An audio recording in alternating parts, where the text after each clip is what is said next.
on the subject of equality. Equality means different things in different contexts. And the first great scripture that laid such great emphasis on equality is, as you know, the Gita. The Gita even goes to the extent of saying that equality is yoga. Samatvam yoga uchyate.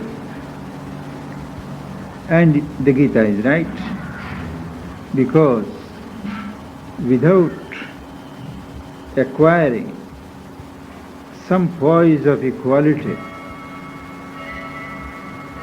it is impossible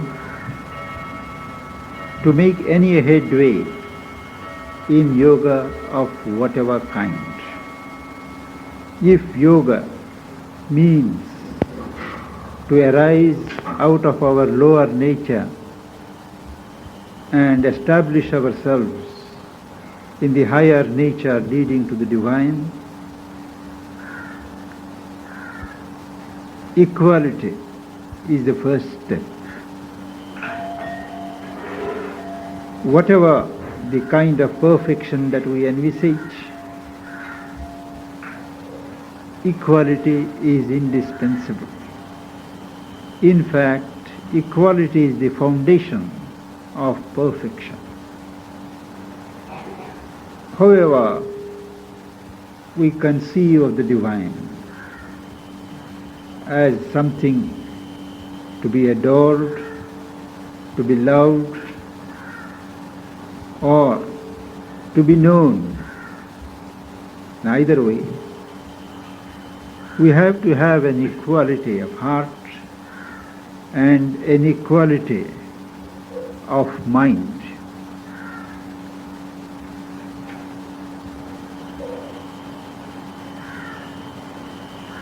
It is a popular notion that to love the divine, we must give free vent to the emotions.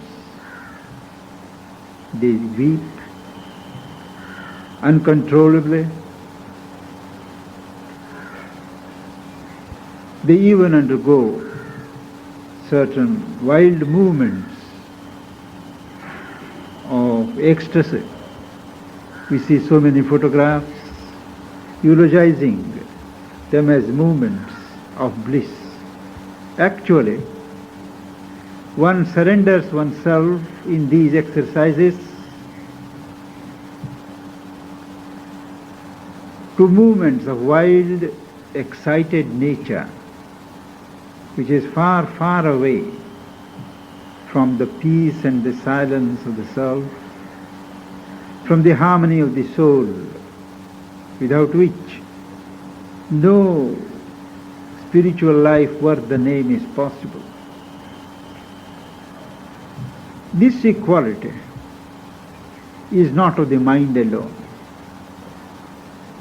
It is common enough to hold that if we are able to bear stoically whatever comes to us, good or bad, pleasant or unpleasant, that is equality. But as we have observed, equality is passive and equality is active. Passive equality is when we bear, endure whatever shocks of life, impacts come to us, pleasant or unpleasant, without giving forth any reaction. And an active equality is when you are able not only to receive stoically, but master the impacts that come, convert them into equal values and make them over to the inner being. And such an equality, both passive and active, passive to begin with, active as we go ahead, is demanded of us. And this equality is not merely of the soul. It has to be an equality in nature also. In the traditional paths, which do not include the change of nature in their scheme, nature is left to itself, and one concentrates on disciplining the mind, on approaching nearer and nearer the soul level, so that there is a spontaneous and a natural equality. The first step towards acquiring equality of the soul is to detach oneself with a will from the movements of nature, hold back, step back, as Mother says, and get into the poise of the witness self, the self that is not involved, but that observes, that oversees, without being influenced either way. It is only as we get a firm foothold in that witness self that the equality becomes meaningful and not merely a phrase. But even this is the first step. The next inevitable step is equality of nature. It is through nature that the soul functions. The soul or the self expresses itself, organizes its experience through nature. And it is in nature that we must cultivate equality. Equality of reception, equality of reaction. When we speak of nature, it is not just one piece or one part of ourselves. As we all know, nature is multiple. Nature consists of so many parts, so many limbs of our being. There is the mind, there is the heart, there is the emotional being, there is the vital being, and there is the obvious physical part, the physical body, all of which are parts of nature in the main. I say in the main because all these have a part which is close to the self, close to the soul. You can say given or part of the soul. But the bulk is constituted of nature. So when we speak of equality in nature, we have to proceed step by step and induce this quality of equality limb by limb. Though in practice one does not proceed step by step, successively, saying that I will first establish equality in my mind, understanding, and then in the vital, and then in the emotional, and so on. What happens in yoga is, it is a multi-pronged movement. We proceed simultaneously on many fronts. A victory or a setback in one sector influencing the movements in others. But for sake of understanding, we can analyze the problem limb-wise, part-wise, and understand how we are to educate our nature to to function from the base of equality. And this equality has to be both of the substance of our nature and equality of our dynamism for action.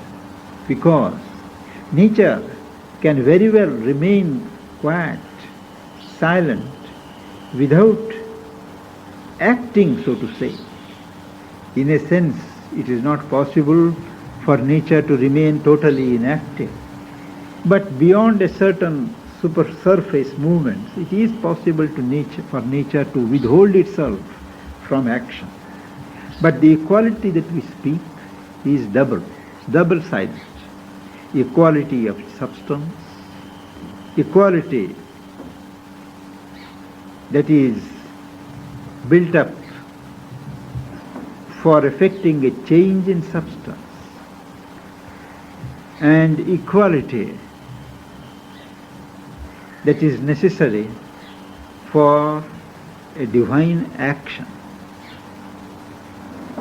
When we speak of action, we do not speak only of individual action proceeding from an individual will.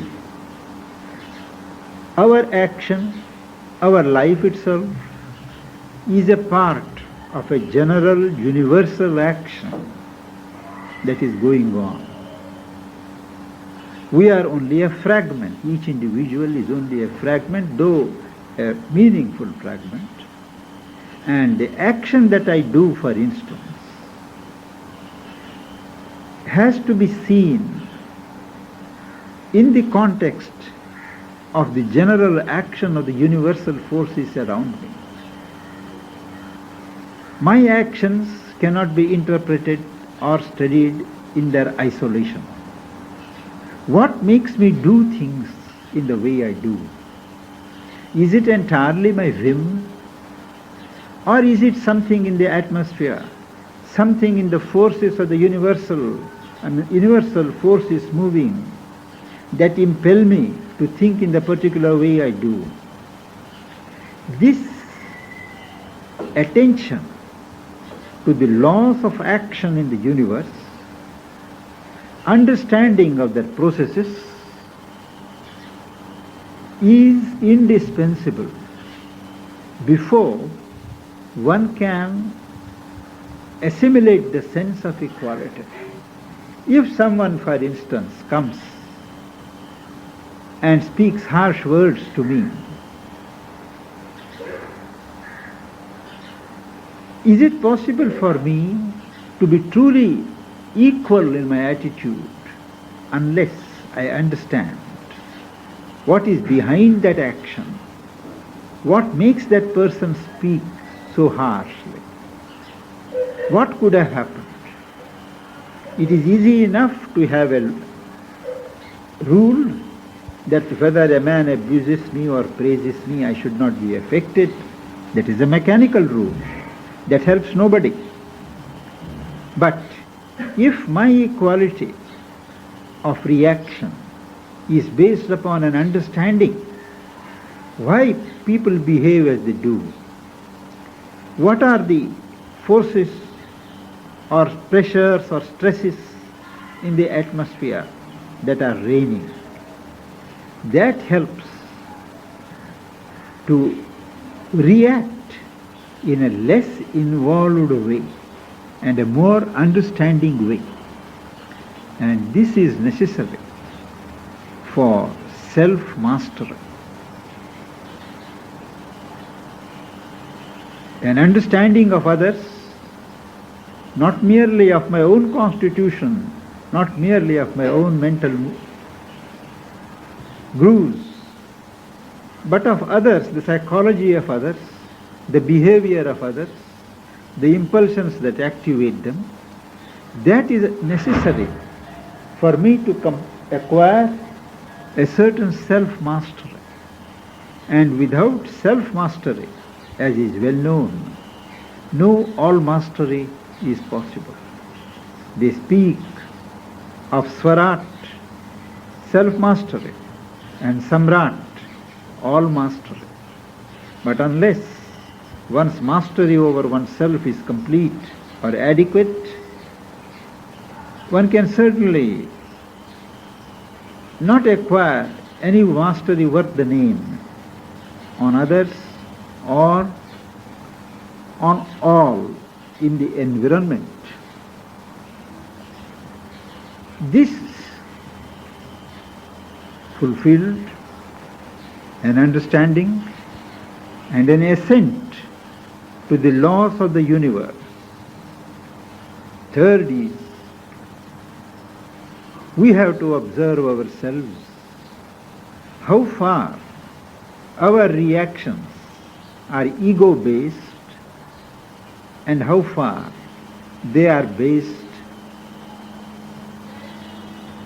on the soul or the self. 99% of the reactions of an ordinary or an average man proceed from ego. The first reactions are based upon ego, not even on a calculation of what are one's true interests. It is the interference of the ego that has disturbed the operation of equality. And it is the play of ego that always endangers whatever stability we may have acquired in the way of equality. And no equality is possible unless one has achieved an inner conquest. Conquest of the much that is not visible on the surface of ourselves, on the exterior, but that is behind the veil, but is still active, powerfully active. This inner conquest, by the progressive elimination of ego, a negative step, and a positive cultivation with a will of equality of returns, equality of reception. These are indispensable. When we speak of nature, we said it has so many parts. The one part of man which is most open to the reactions of ego, to the reactions of desire, upsetting all the apple carts of equalities, is the vital. It is a restlessness. The vital is under the domination of desire, ego motive. We think we are separate. We want to dominate. We want to gain control over the environment. We assume an aggressive posture, even when we know we don't have a strength to acquire mastery over the environment. There is what is called a defensive mechanism of an inferiority complex. The man who feels inferior, he reacts aggressively because within himself he is afraid that something is going to harm him. Somebody means harm. Actually, the other person may not mean anything of the kind. But a person who has that inferiority complex always anticipates trouble and reacts violently, even in normal situations. But a man who is strong, who is established in a certain sense of equality, he has no reaction. He can contain, he can digest, he can assimilate, he has that confidence. But not so the weak man. So one of the ways of surmounting one's weakness in these matters is to cultivate equality. The life force is indeed meant for enjoyment, but enjoyment in the true sense, not snatching enjoyment from the cosmos. The Isha Upanishad speaks that true enjoyment, true possession is possible only when you renounce Tena tyaktena bhunjitaha. Only when you renounce do you have the capacity to enjoy a thing fully, enjoy it for God, because ultimately the true sense of enjoyment is to participate in the enjoyment by the Lord of His universe. And this joy of participation in the Lord's enjoyment cannot be taken away, even when things are physically snatched away from you. The movement of parigraha, what Patanjali calls parigraha, that is a covetous grasp, not physical, but a mental and a vital grasp over things that do not belong to one, whether they belong to God or to the neighbor, it doesn't matter. That itself leads to certain agitation and is an enemy of equality. True equality of the vital can come only when you renounce all claim of the vital on those around you, on the world, on the things of the world, and not the least on God. They speak of taking the kingdom of heaven by violence, but this is only a phrase which does not answer to the deeper truth of spiritual life. All that we succeed by imposing our will, by knocking at the gates of the divine with impatience, is to create a disturbance and create a condition in ourselves which interferes with the receptivity, true receptivity of the grace when it comes. The door can be opened only by surrender. We cannot impose our will on the divine.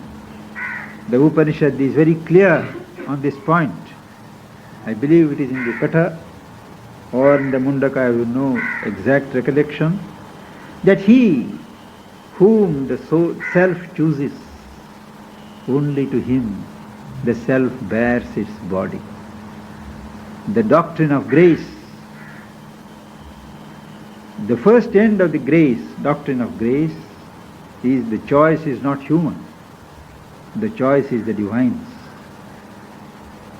So when we speak of compelling the divine by our aspiration, by our intensity, that is again a camouflaged play of the vital.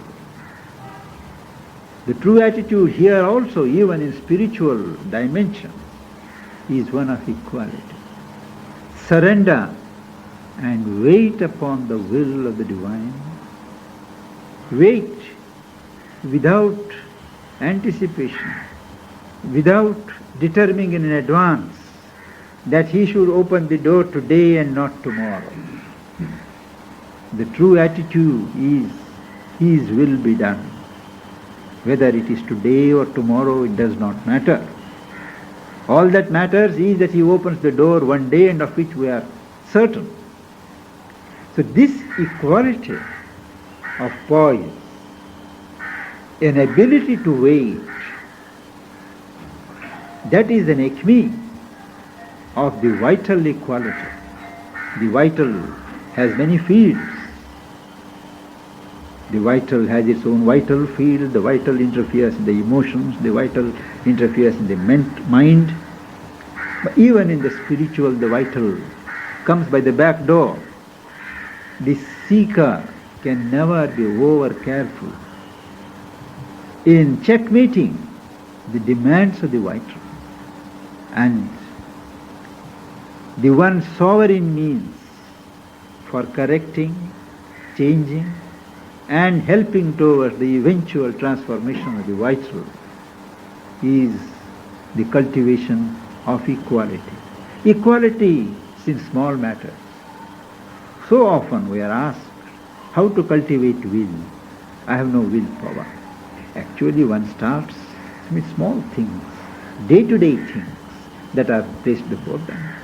Equality, we do not wait for great crisis to take place and situations organizing themselves before us, putting the choice before us. In small things, day-to-day things, we have to start cultivating equality. A child's cry, a beggar's wail, servant not coming in the morning, somebody criticizing you or shouting at you at the gate. Now all these we have to take, as Mother said more than once, as opportunities which we have to utilize for our progress, to test for ourselves whether our equality is a lip equality or a true equality. And it is only by accustoming our nature in the small incidents, in the small day-to-day situations, that equality as an habit gets established in us, so that the same part of ourselves which is habituated to react in equality, that responds even in more important situations. And the crux lies in the vital. It is not, Sri Aurobindo is careful to point out, that the vital should be starved of its legitimate part in the cosmic play. It has to change its attitude. Only when it gives its personal demands for self-aggrandizement and denial to others, when it insists on being what Sri Aurobindo would call the top dog, when that is given up, the vital is started getting educated in the ways of equality. Then there is the equality of the emotional being. There is not one person, I am sure, who has not been tossed every now and then on the waves of reaction, waves of anger, waves of love, attraction, repulsion, and so on. But in the true depths of the emotional being, where the doors open to the psychic, the soul, there is no agitation. One can be blissful at a certain level in the emotional part without getting agitated, without getting excited. One can be blissful, fully composed. In fact, it is only by the appearance of tranquility, of a brightness, sustained and a contained brightness and tranquility, that one can know that there is an ocean of joy, an ocean of bliss in the person. When you find signs of excitement, spilling, agitation, a person needs to dance, a person needs to shake his limbs to contain and express the joy or the bliss he cannot contain. You can take it that he is still being tossed on the surface. Equality is nowhere there. The bliss of God, the delight of the divine, the ecstasy of the soul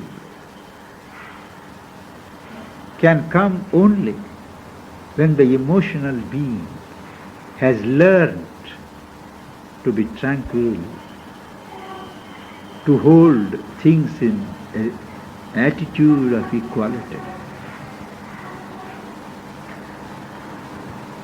It receives whatever waves come into it, to use the classic simile, like an ocean receiving the rivers without swelling. Just as the divine or a divine realized person contains the joy and the bliss of existence. Behind an exterior of immutable peace, it is possible for a trained emotional being, trained in the ways of equality, to strike depths which are never disturbed, where there is no sign of imbalance. Imbalance is a sign of immaturity. Where there is balance, where there is a governing equality, the joy is contained. And a joy that is contained always communicates itself in a subtle manner to all who are around.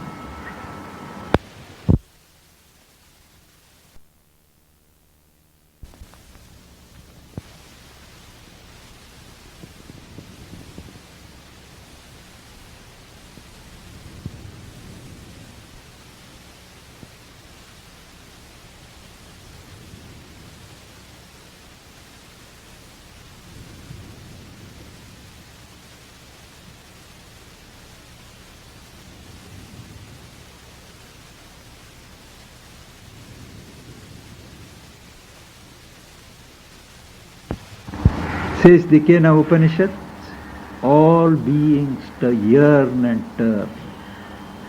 They may not know why they are attracted to such a person. They may not understand this philosophy or what he is teaching. But they all yearn towards him because they receive the sustaining waves of bliss, of delight from him, from all sides. But this state is impossible unless we train our heart, we train our emotional being to be first detached from the pleasant and the unpleasant, from the good and what we call the bad, to take a neutral attitude in the beginning, and thereafter to stand over them and look at them unaffected.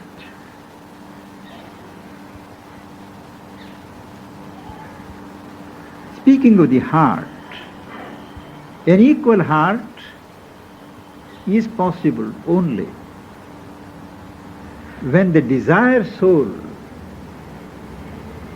has been replaced by the psychic soul, by the psychic being. The desire soul always rushes, always reacts for outer contacts with a claim, with a fugitive movement, wanting to catch things. And that upsets, that does not allow the heart to be equal, spirited. The heart is already made inclined this way or that way by the ego or the desire soul. The desire soul has been mistaken by many of the Western psychoanalysts to be the true soul. In their experiments, they have stopped where they come to the level of the desire soul. And they said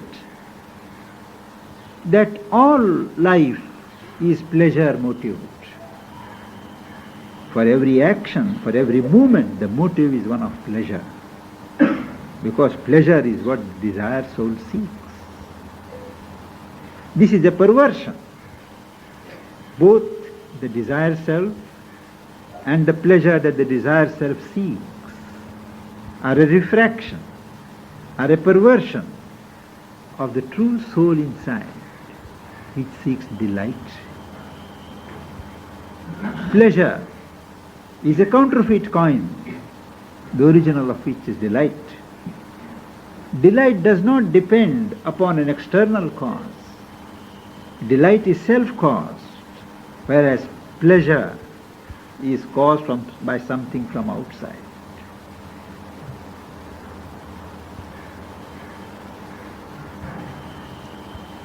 With an equal heart does not mean that we face every situation externally also in an equal manner. Sri Aurobindo makes a pointed observation that an equal heart gives enough room for the Rudra energy in the seeker, in the spiritual man, to kill, to do violence, to remove evil, if that is the divine command. He does not say that I have to be equal and I can't harm. The Rudra energy, he points out, even when it kills, even when it exterminates, even when it destroys, it has the same love, it has the same understanding as it has when it saves. Certainly, it is possible and easy for one to deceive oneself, even when one hits, that one does it out of love, but one can't deceive God. If we have that sincerity and that transparency in our nature, that we give vent to the Rudra energy, anger, heroism, violence, as an instrument of the divine fury, without allowing our soul or mind or heart to be tainted with the feeling of enmity, with the feeling of hatred. Well, that is the true equality of the spiritual heart. Because they feel something in them is identified even with the object that is being destroyed. They feel the unity, but that form, that unit has strayed. It is becoming an obstruction in the way of divine manifestation. And he is called upon to remove it from the path. If there is a slightest vibration of hatred, vengeance, satisfaction in the normal human sense, that is a taint. This equality further has to be extended towards the whole dynamic being. All of us have the static part, the calm and the quiet, and the active part, which dynamizes things, which effectuates things. There also, there has to be an equality. Normally, it is the dynamic ego that is mistaken to be for the dynamic being. One's desire and ego are spotted out in each situation and kept under check. The true dynamic part of the being can be evoked and set into action. This done, there is the mind. Man is a mental being, and equality has to be introduced even in the mental operations. A mental rule merely that I am going to react equally will not do. We have got our own ideas, our own preferences, our own choices, our own likes and dislikes in the mental way. All those have to be rigorously subjected to a scrutiny of truth, and we should be able to receive ideas, suggestions, suggestions for improvement, without feeling that we are forced to give up our pet theories. This attachment to our own theories and ideas is the sattvic attachment, that I know the truth, my truth is the greatest truth, I hold the monopoly of truth, other truths are inferior. Or, what I know is the final truth, there can't be any other truth. Now these are all golden chains with which the sattvic man binds himself. An equality has to come, by which one should be prepared to give up one's pet notions, beliefs, faith, when a greater faith, when a more enlightened faith, when a larger truth is presented for our acceptance. We shall not hesitate thinking that till today I have held this. If it is shown to me that the new truth, that the new formulation of faith is larger, more spiritual, and more inevitable in the progress of the soul, with an equal detachment, with an equality, one has to let go what has to go and accept what needs to be accepted. And here too, the ideal is not negation. We are not called upon to denude our mind of all theories, our mental knowledge. The mind is not to be negated. The mind, Sri Aurobindo points out, is to be transformed from the lower into the higher, from the outer into the inner. At each step, the mental layers have to be exposed to the transforming action of the emerging knowledge, of the emerging light.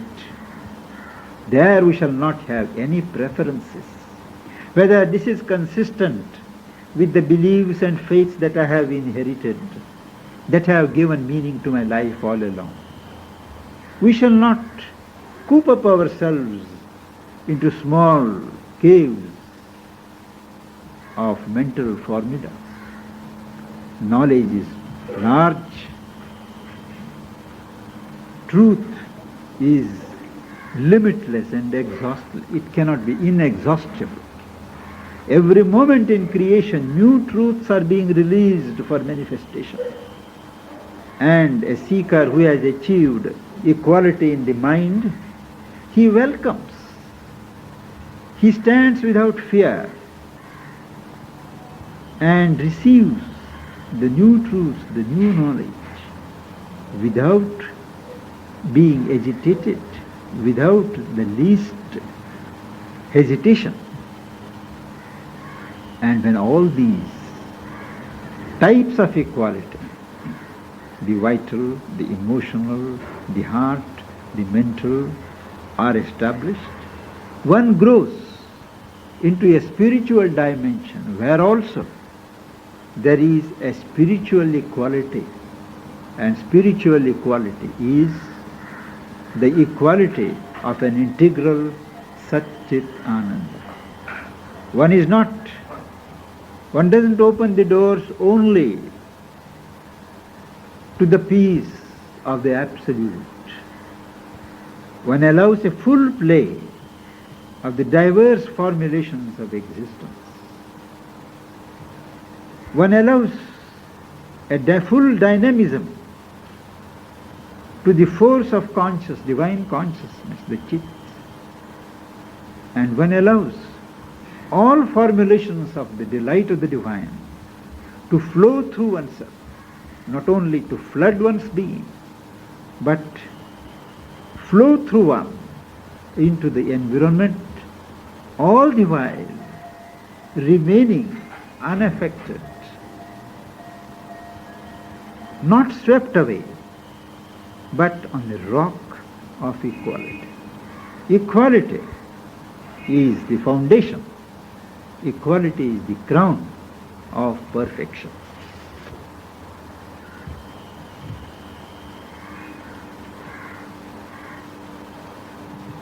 This is the knowledge of the cosmic forces that impel people to help us rather than mental illusions.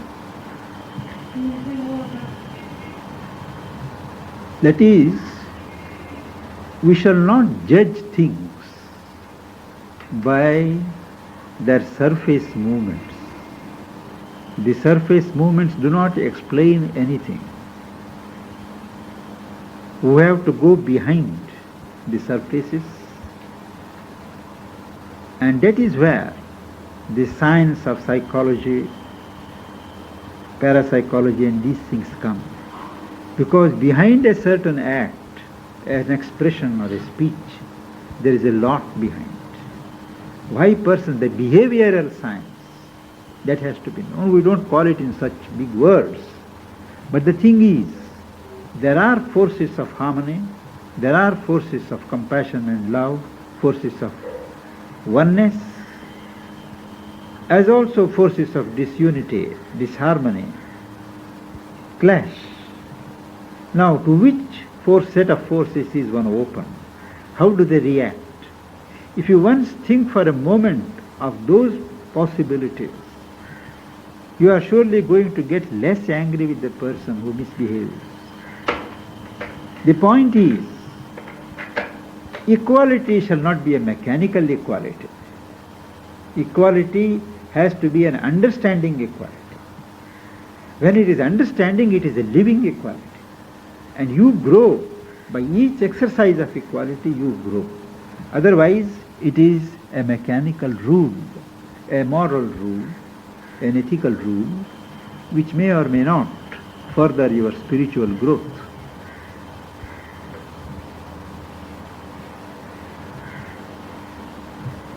I don't know if I can phrase it right. You said that equality is both passive and active.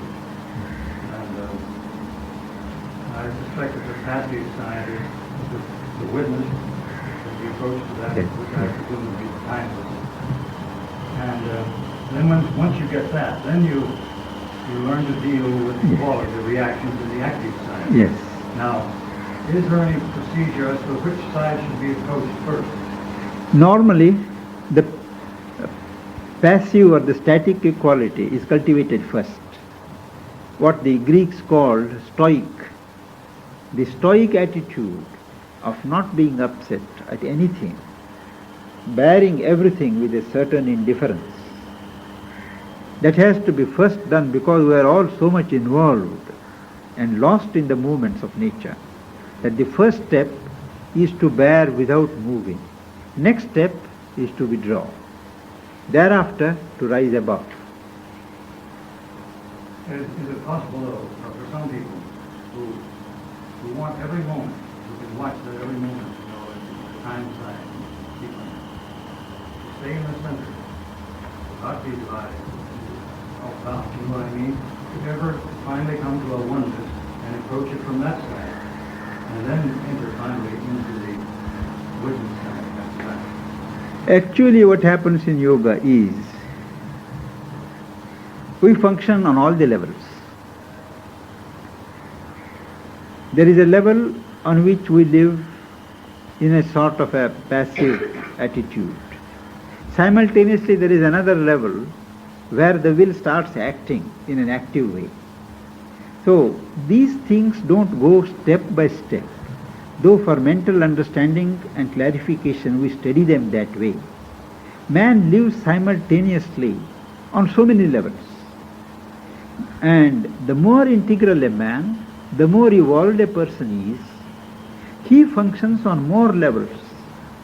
So one may be the mind functions on one level, the emotions and the vital function on another level. Usually, it is the heart and the mind, vital that are first trained not to give a reaction, to be stoic, to be passive. And the mind starts judging things and directing what is to be done. So, it is possible, as you said, to function from a center in which both these movements are included. It is possible. And I suppose that's the only way to be done. Well, actually, wouldn't you say that in the highest sense, whether you go what we call passive or active, we're all doing simultaneously? Yes, there are two sides of the same truth. Two sides. Jesus says to give up the constructor, and then finally it leads to the punya. So it is not the highest form of this equality. No. Much the once desire is given up, equality starts. And mere equality is not enough to lead to the shunya. Equality is only the beginning. Thereafter, a lot of things have to be worked out. The sense of possession, the sense of want, even need, the sense of the reaction, the feeling for others, all these are so many steps to be taken. There has to be, in the Buddhist sense, a progressive denuding of ourselves, of each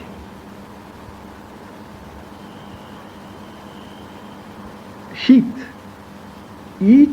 of nature, step by step, till at last there is nothing.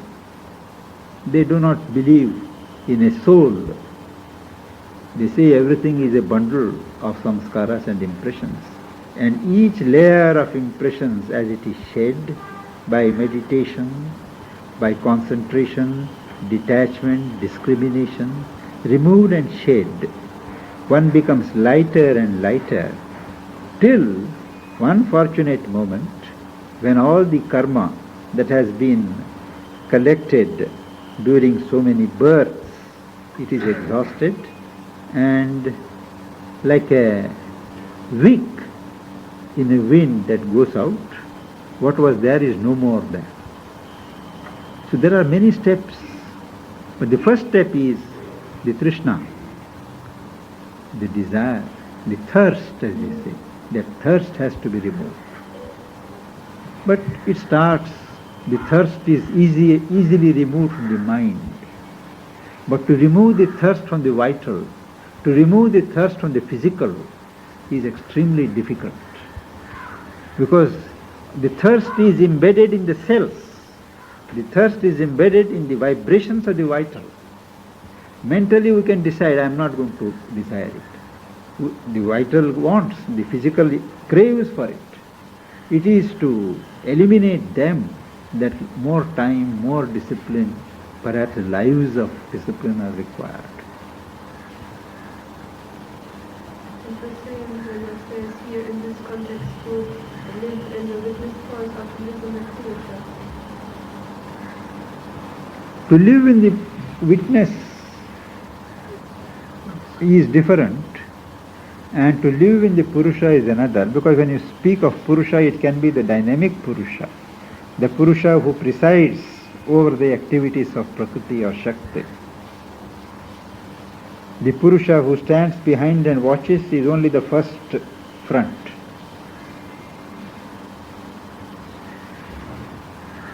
What is the part played by what we understand cultivation of the opposite in reference to Yes, that is a prescription given in the Yoga of Patanjali. Pratipaksha bhavana, that is to say, when we want to get rid of certain qualities or movements which have become natural to us, or when we are born with certain imperfections, which goad us into certain movements, actions without even our consent, how to get rid of them? A person is habitually given to anger. Another person is habitually given to meanness, stinginess. Another person is given naturally to uncouth movements. Well, if to correct them, he says, deliberately, you set about cultivating the opposite qualities, opposite virtues. An angry man, he has to impose upon himself the discipline of kindness, of benevolence. Every opportunity he must take to be kind, to be benevolent. Even when opportunities of anger come, provocations, he has to subdue and show kindness instead. That way, a mean man, a stingy man, he has to force himself to be liberal, introduce the opposite movement of giving. This cultivation of the opposite set of movements or qualities or powers is an antidote to the thing with which one is saddled. One can't always fight things on their own ground. They have to be opposed. You erect an opponent who finishes the other fellow. So this is a great lesson in psychology, particularly in the Indian yogic psychology. This occupies a great part. Yeah. In fact, wouldn't you say that at that moment, let's say in anger, that is the chance to grow right there. Yeah. Switch, turn on like this. Merely to control one's anger is half a step. But to react positively by a movement of kindness, a movement of understanding, a movement of forgiveness, that really lifts one out of the movement of anger or the habit or tendency to anger.